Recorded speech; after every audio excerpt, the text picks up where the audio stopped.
आमचे सहकारी ओबीसी चळवळीमधील एक कार्यकर्ता तो जालन्याच्या मोर्चाला, धनगर समाजाच्या मोर्चाला जात असताना एका हॉटेलमध्ये जेवायला थांबला.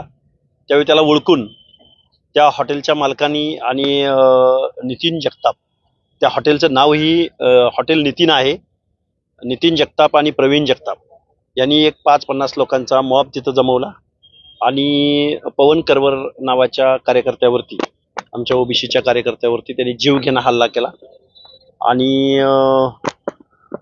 दुसरा संतोष देशमुख करण्याचा प्रयत्न या माजलगाव जवळच्या या हॉटेलमध्ये घडलेला आहे. आणि नितीन जगताप आणि प्रवीण जगताप यांच्या पोस्ट एक 20 ऑगस्टला त्यांनी पोस्ट केलेली होती. ते विजयसिंह पंडितांचे कार्यकर्ते आहेत.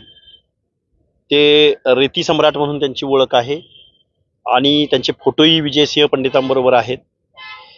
त्यांनी 20 ऑगस्टला एक पोस्ट केलेली होती की मला तुम्ही काम देऊ नका, पण मला हाकेला ठोकायला मला एक परवानगी द्या. अशा आशयाची पोस्ट या नितीन जगतापनी केलेली होती. आणि काल तो कार्यकर्ता अनायासे हॉटेल आहे आणि आता आपल्याला जेवायचं आहे म्हणून जेवायला तिथं गेला आणि त्यांच्या ते लक्षात आल्यानंतर बाहेर पडत असताना 5-25 लोकांनी मिळून त्याच्यावरती जीवघेणा हल्ला केलेला आहे. पाय फ्रॅक्चर आहे, हात फ्रॅक्चर आहे आणि डोक्यामध्ये त्याच्या वार झालेला आहे, रॉडनी वार केलेला आहे. हा जीवघेणा हल्ला आहे. तशी कलमं SP साहेबांनी लावलेली आहेत. संध्याकाळपर्यंत SP साहेबांनी अटक करण्याचा आम्हाला शब्द दिलेला आहे. आणि प्रचंड गुंडागर्दी, ओबीसीचा आवाज, ओबीसीची चळवळ संपवण्याच्या दृष्टिकोनातून विजयसिंह पंडिताच्या कार्यकर्त्यांनी अशा पद्धतीचा भ्याड हल्ला, निगरून हल्ला या कार्यकर्त्यावरती केलेला आहे.